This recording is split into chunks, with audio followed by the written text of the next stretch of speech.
On the night of the storm, the air carried an unsettling tension long before the rain began to fall. It was the kind of summer evening where the sky bruised purple and gray, and the wind pushed hard against the trees in warning. Most families had already rushed indoors, securing windows and latching doors, bracing for what the radio said would be one of the strongest thunderstorms of the season. But somewhere between a quiet suburban street and the edge of town, a 16-year-old girl was making her way home from a friend's house, unaware that she would never walk through her front door again. Her route was simple, familiar, just under a mile along a rural road lined with fields and scattered farmhouses. She had walked it dozens of times before, sometimes in daylight, sometimes in the dim glow of porch lights when the sun went down. But that night was different. Sheets of rain hammered down as lightning split the horizon, turning the sky white for brief, blinding seconds. Neighbors later reported seeing her, head bent, hair plastered against her face, clutching her jacket tight as she hurried along the slick road. Each flash of lightning seemed to catch her in motion, a lone figure trying to outrun the storm. It should have taken her 15 minutes to make it home. Instead, somewhere in that short stretch of road, she vanished. When she failed to arrive, her parents first assumed the storm had slowed her down. Minutes stretched into an hour, and then panic began to take hold. They tried her phone repeatedly, but the line rang unanswered. The storm had knocked out power across parts of town. Cell service was unstable, and her parents clung to the hope that she had found shelter somewhere along the way. But as the night dragged on, that hope started to twist into dread. By midnight, calls were made to friends and neighbors. Did anyone see her leave? Did she stop somewhere? The only answer that emerged was chilling in its simplicity. Yes, she was seen, but only once, moving against the downpour about a quarter-mile from her house. Beyond that, nothing. The police were called in the early hours of the morning. Officers arrived, headlights cutting through the lingering sheets of rain, and began a preliminary sweep of the road. They found no signs of her. No dropped phone, no shoe, no footprints distinguishable in the mud that was already washing away under the storm's relentless water. Word spread quickly, as it always does in small towns. By dawn, volunteers gathered at the community center, raincoats zipped, boots on, flashlights in hand. They fanned out in groups, combing ditches and tree lines, calling her name over the roar of rushing water. Dogs were brought in, noses pressed to belongings from her room, but the heavy rain made tracking impossible. Every trail dissolved almost as soon as it began. The storm itself seemed to conspire against them. Barns on the outskirts had collapsed under the wind, forcing crews to search through. The debris. Rivers and creeks had risen to dangerous levels, swallowing the banks, turning search efforts into a perilous gamble. Helicopters circled overhead when the weather briefly cleared, but from above, the soaked fields and dark forests gave nothing away. Her family, huddled together, clung to the belief that she had simply found refuge somewhere. Maybe she had made it into one of the old barns, or perhaps someone along the road had taken her in until the weather calmed. But every knock on a neighbor's door ended with the same shaken response. No one had seen her, no one had heard her, and no one knew where she had gone. By the end of the first 24 hours, fear had overtaken hope. The storm had passed, but the absence it left behind was heavier than the damage it caused. This wasn't just a missing person case anymore. It was something more terrifying, a teenager vanishing without a trace in the middle of a familiar road, in a storm that should have kept everyone indoors. Investigators began to think beyond the obvious. Had someone taken advantage of the chaos? Could a stranger have been waiting in a parked car, unseen through the sheets of rain? Or had the storm itself swallowed her, sweeping her into a ditch or creek before anyone could respond? Theories multiplied, but answers did not. And as the hours turned into days, one fact became clear. Whatever happened that night, it had happened quickly, silently, and without leaving a clear trace. The storm faded into memory for most of the town, but not for her family, and not for the search teams who kept combing the same roads, hoping for something overlooked. Each new lead felt like a lifeline until it dissolved into nothing, like footprints in the mud. It was the beginning of a mystery that would consume a community for years, a disappearance born in the chaos of thunder and lightning, and one that no amount of searching could immediately explain. And while her absence was painfully real, the truth about what happened to her was already buried deeper than anyone could imagine. The morning after her disappearance, the storm had passed, but the damage lingered. Roads were washed out, power lines were down, and the town carried the weight of destruction. But none of that compared to the urgency of finding a missing 16-year-old. Police mobilized quickly, setting up a command post near the edge of town. Officers called in volunteers, and within hours, dozens of neighbors, friends, and strangers were combing the muddy ground, their boots sinking with each step. They carried flashlights, sticks, and clipboards, determined to cover every inch of terrain. Dogs were brought in from the county, their handlers guiding them along ditches and fence lines. The animals pressed their noses to scraps of clothing offered by her family, but the trail was muddled, confused. The storm had erased what might have been a clear path. Helicopters circled above when the weather allowed, their searchlights cutting across the fields, scanning for movement or discarded belongings. Nothing surfaced. The first day stretched into the second, and the scale of the operation grew. Riverbanks were dragged with hooks and boats patrolled the swollen currents. Searchers moved in tight formations through cornfields and woodlots, calling her name into the empty air. Every shout echoed back unanswered. To those on the ground, it was as if the earth had swallowed her whole. Conflicting witness reports only deepened the confusion. One neighbor swore she had seen the girl dart onto the porch of an abandoned farmhouse, seeking refuge from the storm. Another claimed she had kept walking, head down, moving quickly toward the intersection near her home. Investigators followed both leads, spending hours scouring the collapsing farmhouse, peeling back old boards and opening decayed doors. But the interior was empty. Others searched the road beyond, combing ditches and tree lines, but they too returned with nothing. The uncertainty gnawed at everyone involved. Her parents clung to the idea that she had simply taken shelter and was waiting to be found. As each hour passed, that hope frayed. Detectives, trying to manage expectations, reminded the family that in cases like this, the first 48 hours were critical. With every day that passed, the odds of a safe return diminished. By the third day, the case had drawn attention from local media. Reporters crowded near the search site, broadcasting the haunting image of a missing teenager caught in a storm. The family made public pleas, urging anyone with information to come forward. Tips poured in, sightings of a girl matching her description at a gas station miles away, a rumor she had been seen climbing into a stranger's truck, whispers that she might have run away. Each lead was pursued, and each one collapsed under scrutiny. The girl at the gas station was someone else. The truck sighting was unverifiable.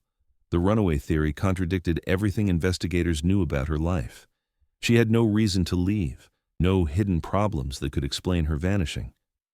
Still, police could not ignore the possibility of foul play. Detectives began quietly questioning neighbors and acquaintances. Where were you the night of the storm? What did you see? Who was on that road? People who had lived in the community for decades suddenly found themselves under suspicion, and the strain was visible. Rumors spread faster than facts, feeding the town's growing unease. Searchers pushed farther outward, expanding the perimeter mile by mile. Creeks were drained in sections, and wells were checked. Barns, sheds, and hunting blinds were opened one by one. Nothing tied back to her. It was as if she had dissolved into the storm itself. The absence of evidence only sharpened suspicions. Investigators began to consider that her disappearance was not a simple accident. Someone could have used the chaos of that storm to conceal a crime. Her family refused to accept the silence. They joined the searches, trudging through the mud, calling her name until their voices broke. Her younger brother wandered along the road where she was last seen, scanning every ditch and patch of grass as if the answer might still be hiding there. For him, and for her parents, the search became more than an effort to find her alive. It became a way to fight against the unbearable idea that she might be gone forever. By the end of the first week, the official search began to scale back. The ground had been covered multiple times, rivers and ditches dragged, tips exhausted. Still, no shoe, no backpack, No trace of her was ever recovered. Investigators returned to their files, trying to piece together a story from fragments of witness statements that didn't align. The farmhouse, the intersection, the storm, all of it painted an incomplete picture. What stood out most was the void, the sheer lack of physical evidence. No one could say with certainty what happened after the last sighting on that road. And in that absence, a darker suspicion began to grow. If the storm had not taken her, then someone else had. In the weeks that followed, the storm itself became a character in the town's conversations, a force blamed for swallowing a girl whole.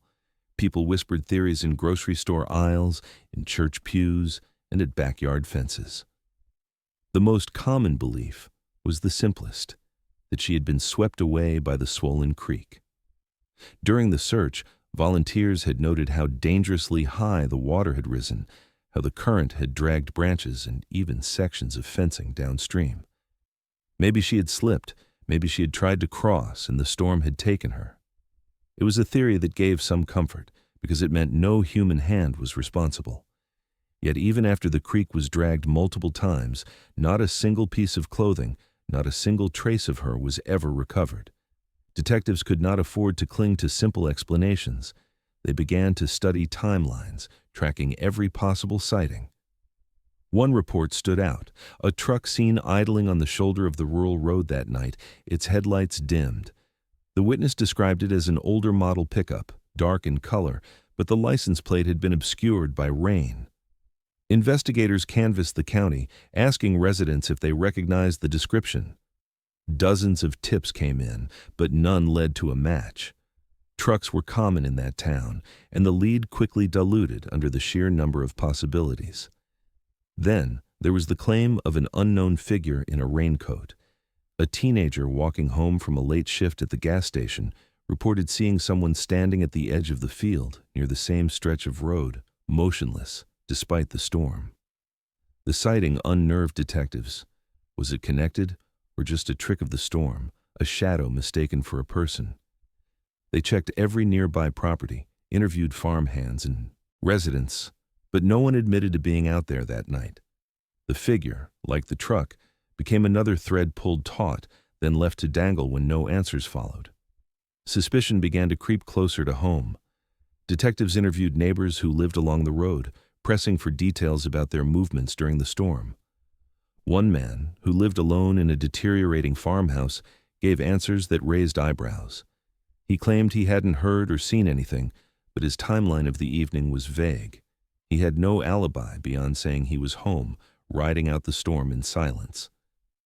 Some searchers remembered thinking they saw a flash of light in his window during the downpour, though he denied it. Police checked his property thoroughly, walking through rooms filled with clutter and the smell of mildew, but found no evidence linking him to the missing girl.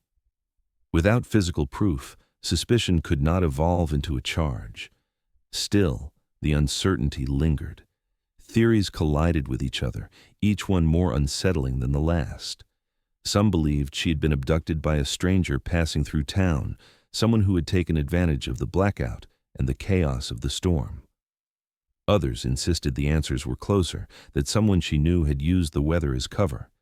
And then there were those who still clung to the creek theory, unable to accept the darker implications.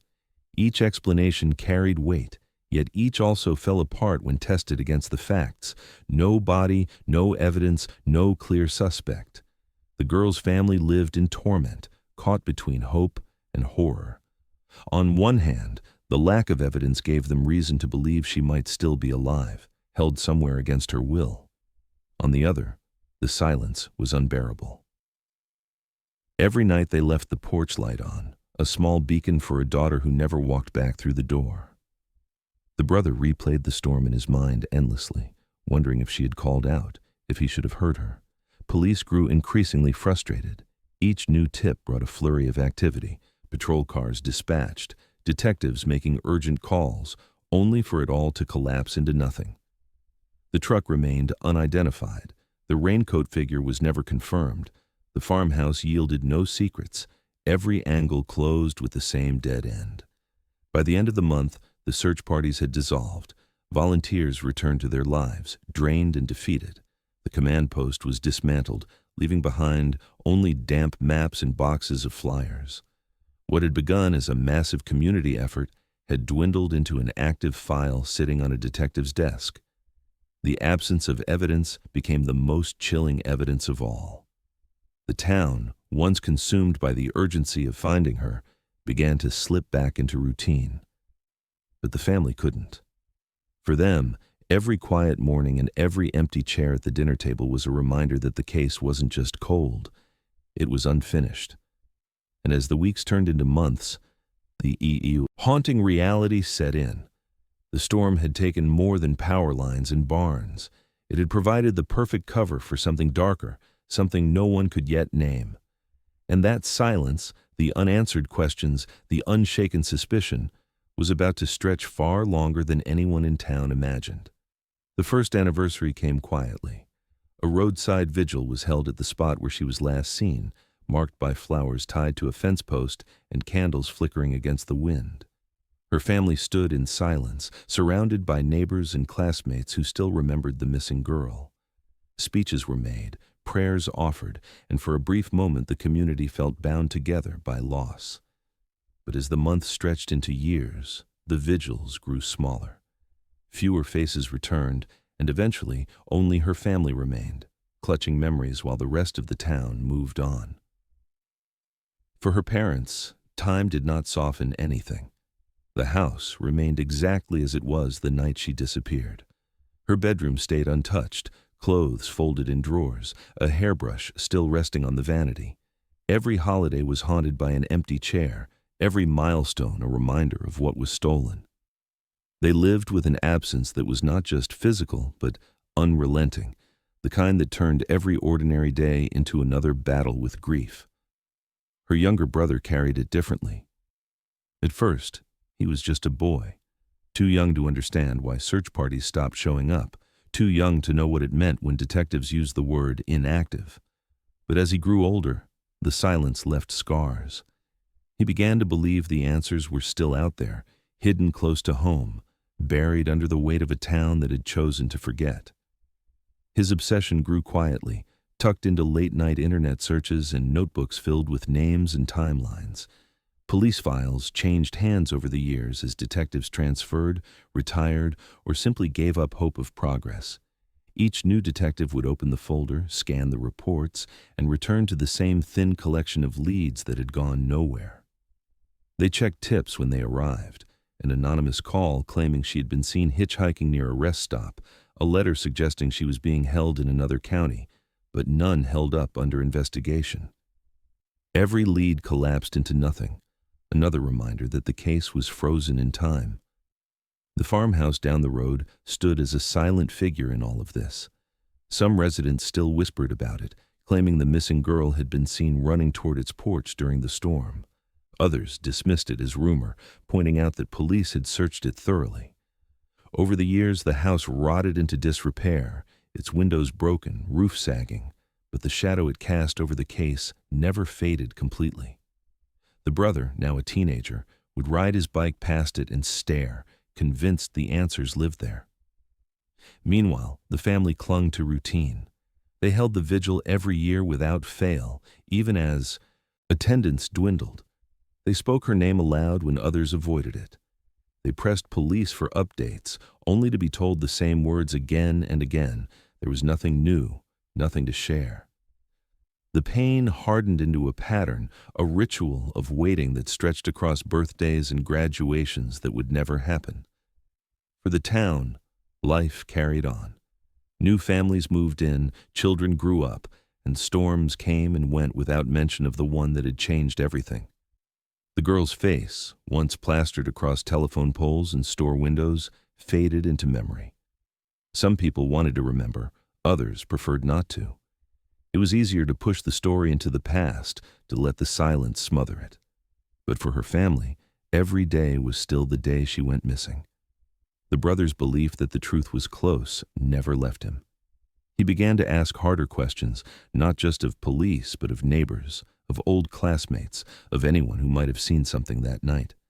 He collected rumors about the truck, about the figure in the raincoat, about the reclusive neighbor in the farmhouse. None of it fit neatly together, but the weight of all those fragments convinced him the story wasn't finished. 12 years is a long time to live without answers. It changes people. It stretches grief into something unrecognizable, reshaping lives around the void. For the family, it meant living in two worlds at once, one where they still hoped she might be alive, and another where they feared she had been close by all along, waiting to be found. The town had buried the story, but the ground itself hadn't yet given up its secret. And soon, time and decay would conspire to tear open what the storm and silence had kept hidden. The old farmhouse stood less than 200 yards from where the girl was last seen. Even on the night of the storm, its sagging porch and shuttered windows had been visible through flashes of lightning. Searchers went inside in the first frantic days, their boots tracking mud across warped floorboards as they called her name.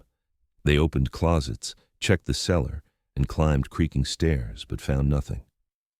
When they left, the house returned to silence, the kind that deepened with every year. The man who lived there was known but not known well. He was reclusive, a figure people described with shrugs and uneasy glances. He kept to himself, ran errands at odd hours, and never welcomed visitors. The storm had battered the farmhouse, tearing shingles from the roof and breaking a section of fence, but he never repaired it. As seasons passed, vines grew across its siding, windows cracked, and the yard filled with rusting equipment. Children biking past whispered that the place was cursed, and some crossed the street to avoid riding too close. Whispers spread that faint lights had been seen inside at night. Neighbors swore they caught glimpses of a flicker through the upstairs window, long after the owner's death. Others remembered seeing a dim lamp glow during the first months after the girl's disappearance, when the storm was still fresh in everyone's mind. Police were told of these accounts, but nothing tangible supported them. Without evidence, the farmhouse remained just another house, strange, unsettling, but outside the reach of a warrant. The family never stopped wondering about it. For them, the farmhouse was more than a landmark on the road. It was the place she may have turned toward when the rain became unbearable. Some witnesses had said she was seen running in that direction. If she had gone onto the porch, if she had knocked on the door, then someone inside might have been the last to see her alive. The idea was unbearable, and yet it was impossible to prove. Police files noted the property, cataloging its location and its resident, but each time detectives revisited the case, the farmhouse was crossed off the list. They had been inside. They had found no trace. To reopen it required probable cause, and none existed. The reclusive man had no record of violence, no history of crimes, nothing that would justify further intrusion. He died quietly some years later, leaving the house to decay, and with his death, whatever answers it might have held were buried with him. Still, the suspicion lingered. Teenagers dared each other to break inside at night, claiming they felt a presence in the walls. They came back with stories of hearing faint knocking, of footsteps in the attic, though most admitted later it was the creaks of an old house giving way under their nerves. Adults dismissed these tales, but behind closed doors, many admitted the same thing. The farmhouse never stopped feeling wrong. Her brother, growing older, could not let it go. He remembered biking past the property, staring at the rotted siding, and feeling convinced she had been there. He wondered if the searchers had missed something, if the storm and its aftermath had blinded them to details that mattered. In his mind, the farmhouse was not a dead end. It was unfinished business.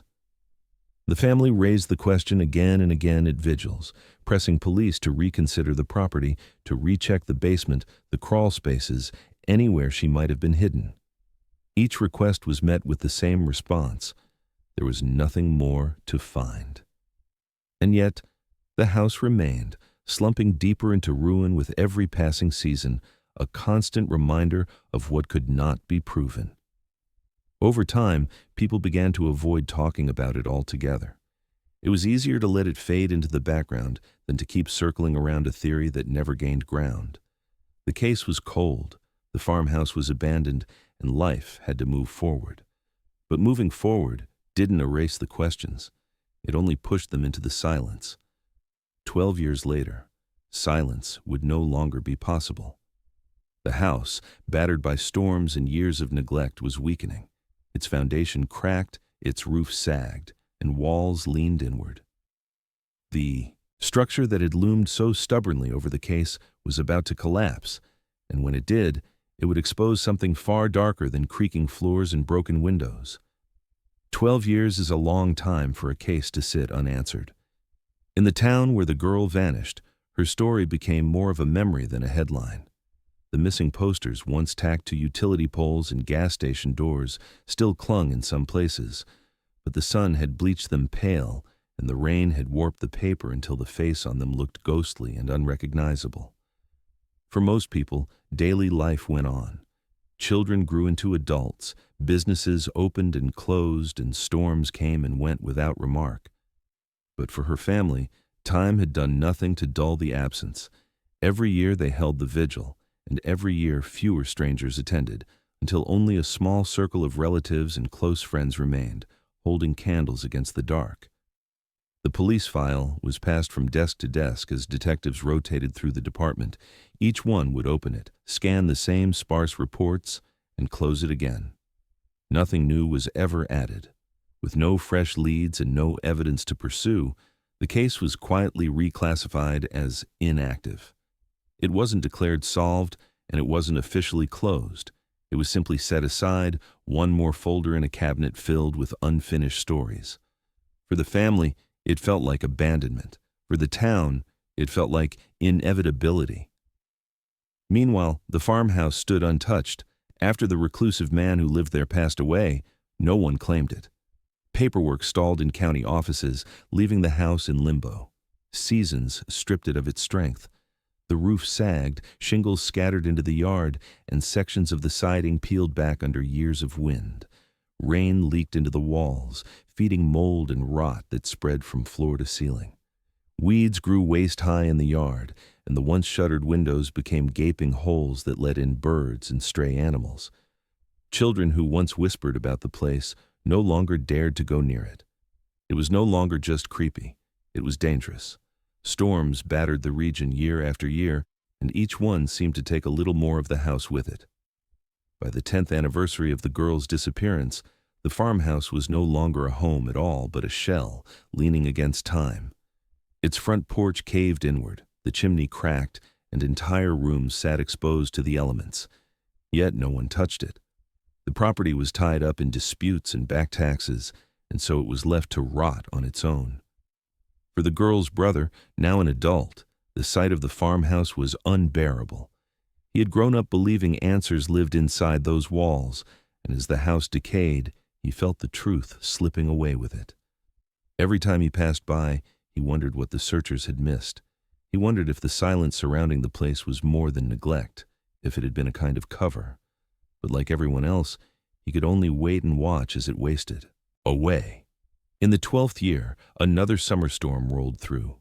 The rain was relentless, pounding the earth for days. Winds tore across fields and lightning split trees in half.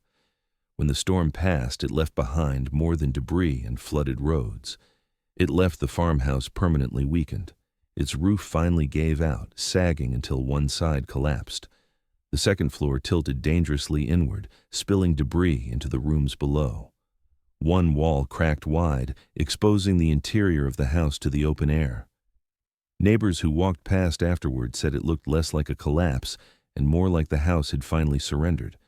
It was the kind of destruction that demanded action. Complaints reached the county office about the danger of leaving it standing. Children could wander in, someone could get hurt. A demolition order was quietly signed. The house, long a backdrop to whispers and rumors, was finally slated to come down. What no one yet knew was that the storm had done more than destroy. In tearing the farmhouse open, it had disturbed the silence that had hung over the case for more than a decade. Inside the splintered wood and crumbling plaster, the rain had uncovered what investigators had failed to see 12 years earlier. When the demolition crew arrived, the farmhouse was barely standing. Its roof had caved, walls leaned at impossible angles, and the air inside smelled of rot and mildew. Their job was routine: tear down what was left, clear the debris, and make the property safe. But within hours of starting, one of the workers struck something that didn't fit. Beneath a section of warped floorboards in what had once been the front room, there was a hollow sound. At first, they assumed it was just damage from years of water seeping in, a pocket of decay. But when they pried open the boards, what they found stopped them cold. Below the ruined floor was a concealed crawl space, hidden so completely that no one in the initial searches 12 years earlier had discovered it. The entry was sealed with layers of wood nailed tightly together, designed to disappear beneath the flooring. The workers lowered their flashlights into the dark and saw objects scattered inside, weathered belongings, the kind that looked out of place in an abandoned farmhouse. There was a shoe, small and unmistakably feminine. There was a necklace, tarnished but intact. And then, in the shadows, they saw the shape of bones. The site was shut down immediately, and law enforcement was called to the scene. Officers arrived within the hour, securing the property and stringing tape around the crumbling structure. Word spread quickly through the small town, carried from porch to porch, that something had been found in the old farmhouse. For many, the unspoken question was the same. Could this finally be her? Detectives and forensic teams entered carefully, documenting every inch. They worked slowly, removing boards and debris piece by piece until the crawl space lay fully exposed. What they uncovered was not just skeletal remains, but a space that told a story. The crawl space was cramped, only large enough for a body to lie down. Dust coated the surfaces, but it was clear the area had been deliberately concealed. The belongings found inside were catalogued and bagged. The shoe matched the size she had worn.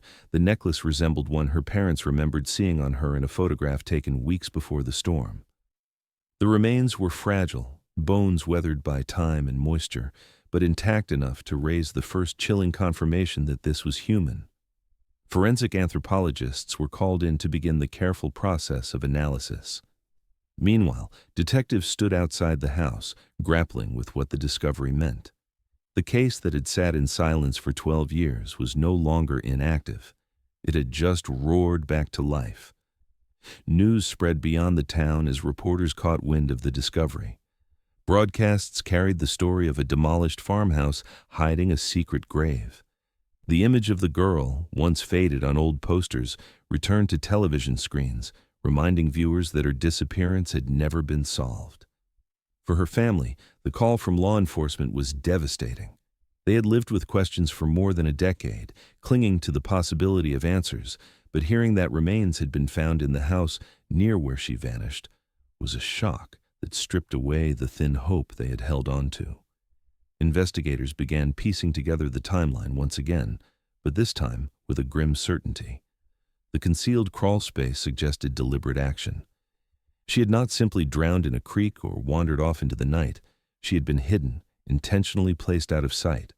And the fact that it was inside the farmhouse reignited old suspicions about the man who had lived there, the one neighbors described as strange but harmless. Had he lured her inside during the storm? Or had she taken shelter only to be trapped once she crossed the threshold? Detectives revisited witness statements, combing through old files with new urgency. The report of a light in the farmhouse window the night of the storm no longer felt like a vague memory. It felt like a missed clue. The man's vague answers when questioned years earlier, the lack of an alibi, all of it took on darker weight now that her remains had been found under his floor. The family was called in to provide DNA samples, a step toward confirmation that everyone already feared was inevitable. Forensic specialists began analyzing the remains, working to establish cause of death, though after 12 years those answers would be harder to find. Still, the presence of her belongings spoke louder than any autopsy could. She had been there all along, less than a quarter-mile from where she was last seen. The discovery fractured the silence that had blanketed the case for so long. Suddenly, every conversation in town returned to that night. Neighbors asked each other why the house had not been searched more thoroughly, why no warrant had ever been secured, why the suspicions hadn't been enough to press harder. There was anger at the missed opportunity, grief for the years wasted, and disbelief that she had been hidden in plain sight. For detectives, it was both a breakthrough and a burden. They now had the answer to the question of where she had gone, but not why, not how, and not who had ensured she never walked out again. The farmhouse had given up its secret, but the story was far from complete, and as the remains were carried out, sealed in evidence bags under the watchful eyes of investigators and family, one fact became clear. The storm had hidden the truth for 12 long years, but now the silence was broken. The remains were transferred carefully from the farmhouse to the state forensic lab, a place where silence weighed as heavily as the evidence itself. For the first time in 12 years, investigators had something tangible, something more than faded photographs and conflicting witness statements. The girl's family waited, holding on to the thinnest edge of doubt, but deep down, they already knew what the results would confirm. DNA testing moved quickly. Samples from the remains were compared against those provided by her parents and brother. Days later, the call came. The bones recovered from beneath the farmhouse floor belonged to the missing girl. The confirmation hit her family with a brutal finality. For 12 years, they had lived in a limbo between hope and grief. Now, that space collapsed. The daughter they had waited for was not coming home. The forensic team moved beyond identification into analysis. They examined the bones for trauma, searching for fractures or evidence of violence. They studied the crawl space, documenting the angles of the wood, the layering of nails, the way the boards had been fitted into place. What they found was chilling. The concealment was deliberate, not accidental. The crawl space had been sealed from above in a way that required planning and effort. Whoever placed her there wanted her hidden. Estimating time of death was difficult after so many years, but experts believed she had died the very night of the storm. The evidence suggested she hadn't wandered far, hadn't vanished into the wilderness, hadn't been taken across state lines as some rumors once claimed. She had died less than 200 yards from where she was last seen. The horror was not just in her death, but in the proximity. For 12 years, she had been closer than anyone imagined. Investigators revisited old witness statements with renewed urgency. They reconsidered the neighbor who swore they saw her dart onto the farmhouse porch. At the time, the account was brushed aside as unreliable. Now, it seemed disturbingly accurate. If she had gone to the farmhouse seeking shelter from the storm, she might have entered willingly, unaware that stepping inside would seal her fate. Forensics revealed more. The crawl space was not only hidden, but reinforced. Boards were nailed tight, layered to blend with the surrounding floor. Dust and debris had been intentionally spread across the seams to disguise the entry point. To investigators, this meant one thing. The reclusive man who owned the farmhouse likely knew she was there. His silence during questioning years earlier, his vague answers about the storm, now cast a darker shadow. Without him alive to interrogate, the truth could only be pieced together from the fragments he left behind. The girl's belongings provided their own haunting clues. The shoe found near her remains matched the size and style her mother remembered buying for her that summer. The necklace, dull with tarnish, was the same one she had worn in a school photograph. For the family, seeing those items again was devastating. They weren't just evidence, they were pieces of her life, frozen in time, discovered in the most horrifying of places. Detectives knew the public would demand answers. How could she have been hidden so close for so long? How had search teams missed the crawl space? Why hadn't law enforcement pushed harder on the suspicions surrounding the farmhouse? These questions carried weight not only for the investigators now on the case, but for the entire community that had once searched side by side. The farmhouse had been standing all along, rotting in plain sight, holding the very secret they were desperate to uncover. The case was no longer about finding her. It was about proving what had happened inside that house. Forensic teams searched for trace evidence, fibers, hair, anything that might have survived 12 years in the crawl space. They worked under the understanding that much had already been lost to time, to rot, to the elements that had seeped in. But the deliberate sealing of the crawl space gave them their most crucial clue. This was not an accident. Someone had ensured she would not be found. For the family, the confirmation shattered whatever fragile hope remained. They spoke publicly for the first time in years, thanking investigators for finally finding her, but their words carried the heavy weight of anger. They wanted accountability. They wanted to know why the farmhouse had been dismissed, why tips had gone unpursued, why it took 12 years and a collapsing roof for the truth to come out. Investigators promised to dig deeper, but they already knew the most likely suspect was beyond their reach. The man who had lived in the farmhouse was dead, his story never fully told. What remained was circumstantial: his proximity, his silence, his solitary habits, and the secret hidden beneath his floorboards. Still, the case was alive again, pulsing with new urgency. The forensic discoveries had shifted it from a cold file into an active investigation with one undeniable truth. She had been there all along, less than 200 yards from safety, sealed beneath a house no one dared to search again. With the confirmation that the remains belonged to the missing girl, investigators turned their attention to the one person who had lived above her hidden grave for more than a decade. The farmhouse's late owner, a man known mostly for his solitude, quickly became the center of every conversation. His name was already familiar in the community. He had lived there for years, though few could say they knew him well. Neighbors described him as withdrawn, avoiding small talk, rarely attending town gatherings. He ran errands in the early mornings or late at night, times when he could move through the world unnoticed. He was not known for violence, but there was an unease about him, a sense that he preferred shadows to company. Detectives dug into his background. To their frustration, his record was spotless. No arrests, no charges, not even a citation for disorderly conduct. He had paid his property taxes sporadically, but never enough to draw official concern. There were no restraining orders, no domestic disputes, no police reports that hinted at hidden aggression. On paper, he was nothing more than a quiet man living in a crumbling farmhouse. But context told a different story. He had lived alone. He had refused entry to neighbors even in emergencies, once waving off help when a fire broke out in his yard and never explaining why. He was known to nail his doors shut from the inside and to keep his curtains drawn, even in the heat of summer.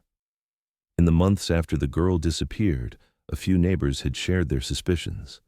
One recalled seeing a faint light flicker in his upstairs window during the storm. At the same time, others reported spotting the missing girl heading toward his property. Another remembered that in the days that followed, he seemed agitated, pacing his yard late at night, avoiding eye contact when spoken to. Detectives had followed up at the time, but when they searched his house, they found nothing. Without evidence, suspicion remained nothing more than rumor. And over the years, those rumors had faded into silence. Now, with her remains discovered under his floorboards, those details resurfaced with alarming clarity. Investigators considered the possibility that he had lured her inside during the chaos of the storm. The rain was relentless, and the farmhouse stood as one of the few shelters along that stretch of road. A young girl, desperate to escape the lightning, might have stepped onto his porch, knocked on the door, and found herself welcomed into the one place she should never have entered. But the darker possibility was that she hadn't been invited at all, that she had entered on her own, searching for safety, and once she crossed the threshold, he had decided she would never leave. The crawl space itself raised questions about intent. It had been sealed in a deliberate manner, boards nailed so tightly they blended with the floor above. That level of concealment suggested planning, not panic. It didn't look like someone hiding a body in fear of discovery. It looked like someone who expected never to be caught. For detectives, the implication was chilling, yet proving intent was impossible. The man had died years earlier, leaving behind no confession, no diary, no explanation. The farmhouse had been filled with hoarded items, stacks of newspapers, tools, and scraps, but nothing that directly tied him to the crime beyond the location of the remains. There were no fingerprints left on the girl's belongings, no weapon, no surviving biological evidence that could establish exactly what had happened. Forensics could only confirm that she had died the night of the storm and that she had been hidden by human hands. The rest remained in shadow. The community struggled with the revelation. Some argued he had always seemed strange, that the signs had been there if anyone had chosen to see them. Others pushed back, pointing out that strangeness is not guilt, and that no one could have predicted such a secret hiding beneath his home. For the family, the debate meant little. Their daughter had died in his house, and whether he had lured her in or simply taken advantage of her presence, he had been the one to seal her fate. Detectives tried to construct a timeline of his life, hoping to find patterns that might reveal more. They spoke with former co-workers who described him as quiet, but competent, a man who did his job and left without conversation. They tracked down distant relatives who admitted they hadn't seen him in years, and described him as the kind of man who valued distance more than connection. Every lead painted the same picture, a man alone, keeping his life tightly guarded. It was a life that made him difficult to investigate in the past and impossible to prosecute in the present. For law enforcement, the frustration was immense. They had solved the mystery of where the girl had gone, but not the mystery of why. They could not say if her death was the result of a planned abduction, a crime of opportunity, or even an accident covered up in panic. All they could prove was that she had died within feet of safety, and that the man who might have explained her final moments had taken those answers to his grave. Her family stood at a crossroads between grief and rage. Closure was not the right word. What they had been given was confirmation, not peace. They now knew where she had been all along, but knowing was not the same as understanding. The farmhouse had finally revealed its secret, but the truth about what happened in that storm remained buried in silence. And with the only suspect dead, the case had reached a kind of ending that felt less like resolution and more like surrender. The discovery of the crawl space should have brought closure, but for the family it only deepened the wound. They had begged for 12 years to know what had happened, only to be handed an answer wrapped in horror. Their daughter had been so close, hidden in the very house they had pointed to again and again, a place they believed held the truth. She had been less than 200 yards from safety, and no one had found her. The community struggled with the revelation. Some asked if it had been murder, the deliberate act of a man who took advantage of a storm and a frightened teenager. Others wondered if it had been an accident. Perhaps she entered the farmhouse seeking shelter, and something went terribly wrong, leaving him to hide her body in fear. There were darker theories too, ones that suggested the man who lived there had been more than just reclusive, that his silence and his refusal to let anyone inside had always been the behavior of someone with something to hide. Law enforcement declared the case technically solved. The missing girl had been found. The evidence pointed to the farmhouse and its late owner. But even as they closed the file, questions lingered. Why had the crawl space not been discovered during the first search? Why had neighbors' suspicions about lights in the window and strange behavior gone unpursued? Could the truth have been uncovered years earlier if investigators had pressed harder? For her family, those questions cut deeper than any official explanation. Her brother, now grown, stood at the ruins of the farmhouse and wondered if the truth had been in front of them all along. He had spent years believing she was nearby, hidden in plain sight, and now he was forced to live with the knowledge that he had been right. The answers had not brought relief, only the cruel confirmation that they had been ignored. The farmhouse eventually came down, its remains hauled away until only a patch of bare earth was left behind. But the silence it had contained could not be erased. What happened to the girl in the night of the storm was never fully explained. The man who might have told the story was gone, and the evidence he left behind could only suggest, not confirm. And so the case ended where it began, in uncertainty. A secret buried by storms, protected by silence, revealed only because time and decay forced it into the light. For her family, it was not closure. It was the cruelest kind of ending, one where the truth was visible but never complete. The aftermath left the town divided between sorrow and regret. For some, the discovery was proof that justice had been delayed too long. For others, it was a reminder that even justice was impossible with the only suspect dead. Memorials sprang up near the road where she was last seen, a permanent marker for a story that had haunted them for over a decade. Her parents spoke of her not in past tense, but as if she still lingered in the spaces of their lives, forever 16. The storm had taken her away, but it was time and decay that had finally given her back.